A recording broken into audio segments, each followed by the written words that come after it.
What's good, y'all? Welcome to another episode of Buzz Boys. And I told y'all that we was gonna win this one. I felt it. I felt good. Feel me? I felt like this was a game that was winnable. We went out and did it. I'm happy, and I'm just happy that we the fashion that we won in. It seemed like we either blow somebody out or we get blown out, but I'm happy that we won this game on the road against a good team, and they weren't as like undermanned as I thought they were gonna be. Darius Garland still played. Laurie Marketing is back. He played. So, it's not as bad as I thought it was gonna be, bro. Why is my computer always frozen? The fuck? But yeah, it wasn't that bad. And Isaiah Thomas, man, he had a good debut game. I wish I could see how many minutes he played, but my shit is fucking frozen. What the fuck? But when I checked, it was like he had 10 points in 11 minutes. I think he scored again. That's what he finished with. He finished with 10 points in 14 minutes. You feel me? Okay, I was close. At one point, it was 10 points in 12 minutes, but he kept playing. Borrego put him back in for them final 2 minutes. But I think he was a welcome addition, man. Just some, scoring off the bench, facilitating off the bench.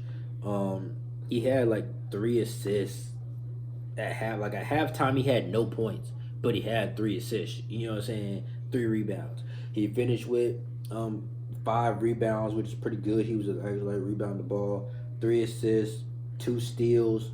Everybody, a lot of people had 2 steals. Cody Martin had 2 steals. LaMelo had 2 steals. Terry had 2 steals. So we were forcing turnovers on him. He only had 2 turnovers and only committed 1 foul. So I mean, I think he did pretty good in his debut, and I'm happy to have him, bro, because you know what I'm saying. Terry Rozier only played 33 minutes tonight. He didn't have to play 40. He didn't have to get ran into the ground trying to play point guard. And LaMelo, he was in foul trouble. You feel me? He only played 7 minutes and 58 seconds. He only played 8 minutes, but it didn't matter. You know what I'm saying? We won, and in a big dramatic fashion too. Bro, already people on the TL, you already know, complaining about LaMelo's minutes, bro. We were winning. We were winning by 20. You're crying about LaMelo's minutes, bro. At that point, you're not a Hornets fan, bro. Like, why does it fucking matter if LaMelo's playing or not? What does it matter? He's in foul trouble, bro. Like, do y'all actually be watching the game? He's in foul trouble, bro. He can't fucking play. Now, yeah, he could have played more than 8 minutes, but it doesn't fucking matter, bro. We're up 20. Who cares? You feel me? So career lows all across the board for LaMelo, as far as minutes and scoring before, besides like the first game of his career. No, and I think he had more than 2 points in the first game, but he still managed to have a positive plus minus of 4, bro. So you feel me? Shout out to him, bro. But I want to go down the line, touch on everybody. I feel like everybody played well. Miles 7 for 12, feel me, 58%. 1 for 4 from three. He's become a streaky 3-point shooter. I feel like he's too hesitant. There was a time where him and PJ like were both open and just kept passing to each other, and eventually the ball got turned over. You can't keep throwing cross court pass at the top of the arc. Somebody has to. Ooh, I just saw that Miles lob from Terry. That shit was nasty. But it was like sometimes he's too indecisive around the 3-point line. I feel like when he just shoots that shit and doesn't think about it, he's a way better shooter. But he still has 7 rebounds, still has 6 assists, 15 points, a steal, a block. You feel me? Like, bro, when he's facilitating, when everybody's facilitating, and it becomes a group effort, bro, we're almost unbeatable for real. He had a plus minus of 21. PJ, 5 for 5 for the field, 2 for 2, 3-point line. Feel me? 3 rebounds, assist, 12 points. You know what I'm saying? He was a plus 11. Now, him and Miles did not attempt a free throw, so y'all gotta put your head down to get to that free throw line, man. Plumlee, 2 for 3, 66%. He was 3 for 6 from the free throw line, which is actually good for him. Fucking 50% is good for him. That's fucking basically 20 points over his average. He made 2 in a row at one point. When he made 2 in a row, I was like, yeah, good luck, we good. He had 8 rebounds, 7 points. You know what I'm saying? He had no turnovers, which is great for Plumlee. No turnovers. Trying to be Magic Johnson, but he was a plus 26. T. Rowe, he had a great game. 9 for 19, feel me, 47%. 5 for 9 from three, that's 56%. He was 6 for 6 from the free throw line. You feel me, knocking him down. He had 7 rebounds, 7 assists, 2 steals, a block, and 29 points, bro. He was a plus 24. He is from Ohio, around that Cleveland area. So, it's a homecoming game for him. He always plays well against the Cavs. And, it was needed tonight with LaMelo's struggles. And, he stepped up. Let's go to Cody, 2 for 5. From the field, 40%. He was 2 for 4 from three, that's 50%. And, as long as Cody can be a knockdown shooter from three, that's all we need. Be a 3-and-D guy. Now, obviously, I would like him to have more points and, be a little bit more aggressive offensively. But at this point, play your role, play your perimeter defense and knock down your open shots when they come. So, 50%, that's what got him to where he was at one point at the top of the NBA in 3-point percentage, leading the league. Now, his attempts have kind of went down, so I don't know where he's at now because he fell out because he wasn't qualifying anymore because he wasn't shooting enough. But 2 for 4 from three, you keep that up, bro. Like, we need that, bro. With his defense, he could be a long-term staple if he could just be consistent from the 3-point line and bring in scoring. But he had 8 points, 2 steals. Like, everybody was swiping the ball. He was a plus 23. You feel me? Let's get to Trez, 4 for 9, 44%. 3 for 4 from the free throw line. He had 9 rebounds, 11 points, 1 rebound away from a double double. Now he's one of the few players that has a negative plus minus, -5, but still he was down there battling. He was down there getting boards, getting offensive rebounds. He had 4 offensive rebounds. 4 out of his 9 were offensive rebounds. So it was like getting second chance points. And it seemed like him and Isaiah had good chemistry. If you kind of watched it, him and Isaiah kind of had good chemistry. But let's get to Oubre. He started out on fire. And when Oubre starts out good, it just is a good sign for the whole team because he's going to have a good game. Like with Oubre, within the first couple shots, you know what type of game Oubre is about to have. You know what I'm saying? Within the first few shots, you know exactly the type of night that Oubre is about to have. And when he starts out good, you're like, okay, he's finna be hot.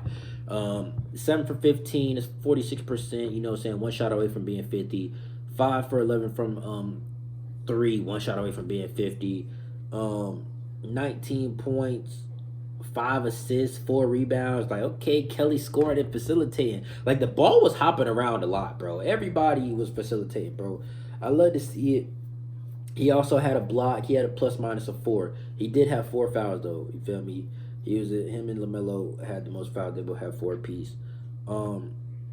Let's see. And now let's get to Isaiah. We already talked about Isaiah. You feel me? 10 points. He was 4 for 11 from the field, 2 for 7 from three. That's 36%, 28%. Like, not the most impressive shooting splits. You feel me? But like I said, he had 5 rebounds. He crashed the boards. He had 3 assists, 2 steals, and 2 turnovers. He only committed 1 foul. That's what you want from your backup point guard. You know what I'm saying? If your backup point guard can give you 10 and 5, you need that. 10 and 5 and 3. You know what I'm saying? Like, you need that. 10, 5, and 3 in 14 minutes. That's exactly what you need from your backup point guard, bro. And people say, oh, he's going to take away from LaMelo, bro. No, he's not. No, he's not. Isaiah Thomas knows his role at this point in the NBA is to come in, be a veteran, and put the ball in the basket, bro. That's it. So, shout out to him, man. He comes in from the G League and is able to contribute and contribute in the win, which is big. And let's touch on JT Thor. Pause. Let's get to JT Thor. He was 2 for 2 for the field. Didn't get to the free throw line or anything like that. Everything else is literally zeros. No fucking rebounds, no assists, no steals. It's a whole lot of zeros up here. He did have a block though, and 1 turnover. 4 points, positive plus minus still of 2, and he played 8 minutes, bro. You know what I'm saying? So it's like he's still positively affecting the game, which is good for a young player's mental, even if they don't have the craziest outburst scoring wise or anything else. You know what I'm saying? It's good just to go out there and play good and not make a lot of mistakes. Um, and then Kai and Nick, Nick, made one shot, but their plus minus is zero. Like, they didn't play enough. They only played 2 minutes. But a big thing, bro, we scored 119 points. And this is what I was talking about in the previews and the past few games. If we can just consistently score 114, you put yourself in position to win. We lead the league in scoring. You know what I'm saying? Just outscore people. Sometimes what you gotta do. Sometimes what you gotta do, bro. You know what I'm saying? 119 to 98, and it was basically a wire to wire win. Let's see. Let's cover them. Laurie Marketing had 12. Jared Allen had 18 and 11. He's gonna do what he's gonna do, but he was still negative 24. Evan Mobley 9 points, 5 rebounds, negative 24. Isaac Okoro fucking 4 points, negative 14. Darius Garland went off. He had 33. He was still a negative 17. Kevin Love ain't do shit. 7 points. So it's like, what I'm saying, we took care of who we need to take care of, bro. The only person they were really missing was Rondo and Karis LeVert. And I mean, they didn't have them the last time that we played them. So this is basically that same Cavs roster that we had been playing. So I'm happy to get a win over them. And I feel like we need this. That's still a team that's, higher than us in the rankings and is a well respected team at this point of the season. And it's a good win, especially on the road, to get your guys fired up for what's coming up, because we got to keep beating good teams if we want to get back to where we were. It just was gonna have to happen. But really, I just want to close that gap on Brooklyn. Brooklyn loses and loses and loses. It's like when Brooklyn goes on a losing streak, so do we. Like, we have not been able to capitalize on Brooklyn's struggles, and that's what's pissing me off. Like, bro, Brooklyn will lose 2-3 games in a row. We would lose 4 in a row. Damn, can y'all at least catch Brooklyn? They literally are trying to get caught. Like, Brooklyn keeps fucking losing, and we not taking advantage of that shit. So we need to. This puts us. We're still 2 games under 500, but we're going in the right direction, and hopefully shit can work out. But it's like us, Brooklyn, and Atlanta are all struggling right now. Us and Brooklyn are both 3-7 in our last 10 games. That's what I'm saying. They struggle, we struggle. The Hawks are 4-6 in their last 10 games. So it's like not like saying everybody's playing too well. The Raptors are kind of separating themselves a little bit from the bottom three, 8 through 10. They have a 3-game lead on Brooklyn, and let's see, a 4.5 game lead on us. So it's still an uphill battle, bro. But if you can at least get into that 8 seed, bro, that's a win. Like, being 8 instead of 9 is a big difference. You only got to win 1 game, and you get 2 chances. So that's really big. But like I said, I'm very proud of this team, man. And it was a fun game to watch, bro. There's lots of highlights, and it just seemed like everybody was hot, bro. And it was just great, like. But bro, Miles had a couple of nasty dunks. Like, when Miles catches bodies, bro, that shit just exciting as fuck. That shit just exciting as fuck. And bro, Isaiah Thomas wore number 4. Like, on the Hornets website, it said that he was number 31. That's the number that they got up here for him. They got 31 up here for him. So they're gonna have to change that because he's number 4. Which I fuck with, give him a little single digit number. I haven't really seen him wear nothing outside of that, so I don't really know. Like, I don't know if he told him he was wearing 31 and then switched. Like, I don't know why the Hornets website has him as number 31. But it is what it is. It's cool. You feel me? I'm happy for him, man. I'm happy for him to be back in the league, bro. For real, for real. Happy for him, man. Shit. Yeah, I'm happy for him, man. Go out there, get some buckets. It wasn't the most efficient game, but hopefully he can build on what he did here. Hopefully he can build on it and, earn himself a contract for the rest of the year, because we do need a backup point guard. But anyway, we have a few days off. We play again Saturday, March 5th at 7. Ooh, That's gonna be tough because UNC Duke is playing. So, oh man, that's a conflict. That's conflict because I don't know if I can miss UNC and Duke for real, for real. That's that and Coach K final. Ooh, yeah, I don't know. Yeah, I gotta watch UNC and Duke. I don't know if that shit gonna be at the same time, but I'm still gonna be on my Hornets shit. You know what I'm saying? I'm still getting content out to y'all, but I'm watching UNC and Duke. Goddamn, I can't pretend like I'm not. You feel me? I can't pretend like I'm not. You know what I'm saying? I don't make too much UNC content up here, and I don't really know why. I guess I should, but it's just like this is a Hornets channel. Like I try to cover Panthers and UNC up here, but it's just like it's fucking Buzz Boys, bro. Y'all here for Hornets basketball, so it's like But okay, yeah, UNC and Duke plays at 6, so it'll work out. It'll be good. But up next, we got the Spurs on the 5th, the Nets on the 8th, Celtics on the 9th, and then the Pelicans. Now, see, after this road trip that we do, little road trip, we get to go home. Spurs, Nets, Boston. Now, if you win these next 3 games, you're back over 500. And you get to beat some Eastern Conference teams on the way. But these next few games are really, really important. Just for morale purposes.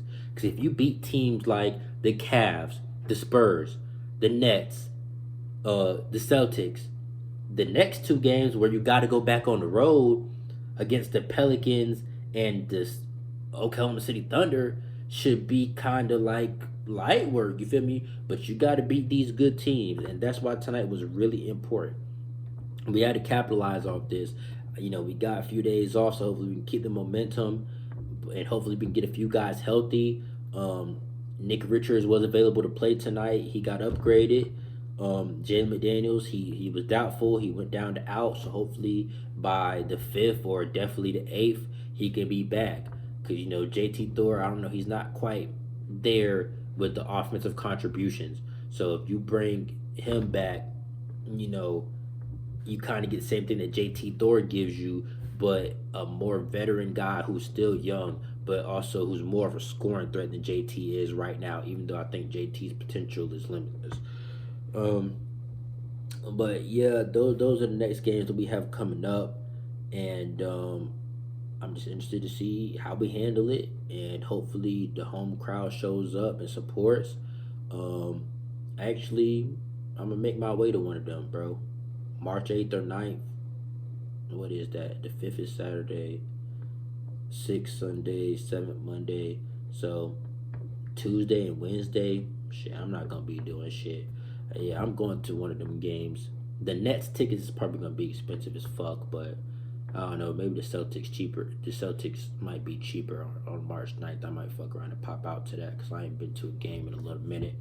So yeah, I'm definitely gonna go to one of them and do a vlog for y'all, bro. Cause y'all ain't seen my vlogs, boy. If y'all haven't seen my vlogs, you feel me? Go look at my vlog. But yeah, man, I'm gonna go ahead and wrap this up. Thank y'all for watching, and comment the record that you think we have in these next 3 games: Spurs, Nets, Boston.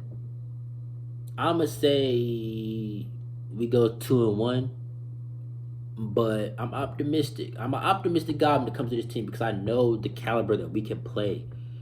But I'm gonna say we go 2-1 in these games. But comment what y'all think what we do in these next 3 games, because these are important 3 games. If we if we win all 3, we can get back to above 500. Right now we're 2 games under. So, if we even lose 1, we're basically gonna still be up under 500, if my math is correct. Because right now we 31 and 33. So if we lose 1, that's 31 and 34. So yeah, if we go 2 out of 3, we'll still be a game under 500. So really kind of gotta sweep to get back above 500. But let me know what y'all think we do on our next 3 games, man. Yeah, comment that, like, hit the little subscribe button if you're not subscribed.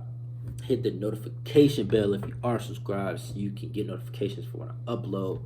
But I'm out, man. Peace. Thank y'all for watching.